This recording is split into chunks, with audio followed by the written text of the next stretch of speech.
북한은 무인기를 빌미로 위협을 이어가고 있습니다. 민간이든 군이든 우리가 보낸 것이라고 주장하고 있는데 실제 우리 군과 민간 무인기의 기술은 어느 수준인지 유혜린 기자와 따져보겠습니다.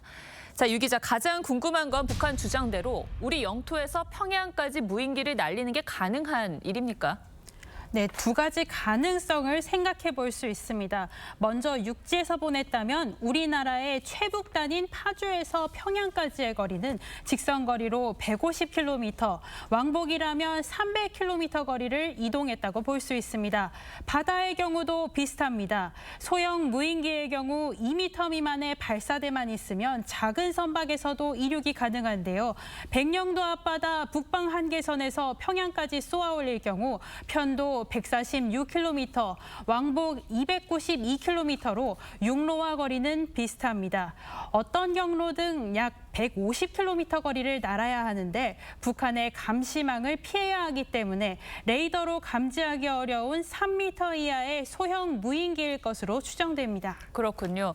어제 북한은 무인기 잔해 사진을 공개했습니다. 그런데 이게 우리 국군의 날 행사 때 공개한 드론과 같은 기종이다라고 주장을 하고 있는데 신빙성이 있습니까?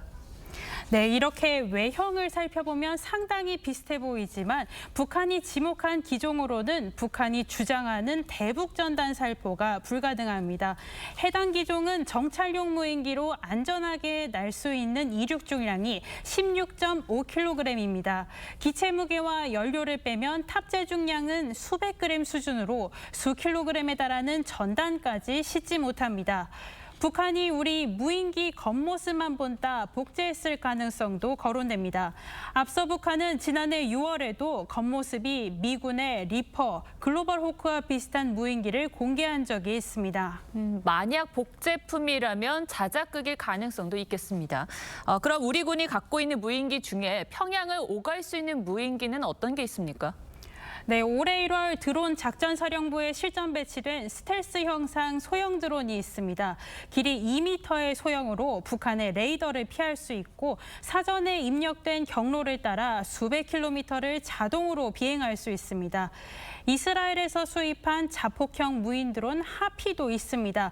2.7m의 소형 무인기로 최대 500km까지 날아가 적의 레이더를 탐지해 공격할 수 있습니다. 북한의 주장에 대해 우리 군은 긍정도 부정도 하지 않는 입장을 유지하고 있습니다. 네, 우리 군이 띄운 게 아니라면 민간이 보냈을 가능성도 있지 않겠습니까? 네, 맞습니다. 기술이 상당히 발달하면서 민간 드론 성능도 높아져 충분히 가능합니다. 이미 2년 전 한 민간 동호회가 스티로폼과 유사한 소재로 무인기를 만들어 금강산을 촬영한 내용이 언론에 보도된 적도 있습니다.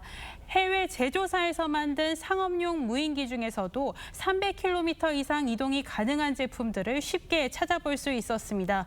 굳이 비싼 제품을 사지 않아도 개조를 통해 어렵지 않게 북한까지 보낼 수 있다는 게 전문가들의 설명입니다. 민간에서 기술 발전도 많기 때문에 그런 정도의 드론을 만드는 건 사실 어렵지 않다고 보여집니다. 연료량을 더 늘린다거나 아니면 비행거리를 늘릴 수 있거든요. 네, 무인기 기술 발전이 빠르다 보니 우리 영공도 대비하고 관리할 필요가 있어 보입니다. 유 기자 잘 들었습니다.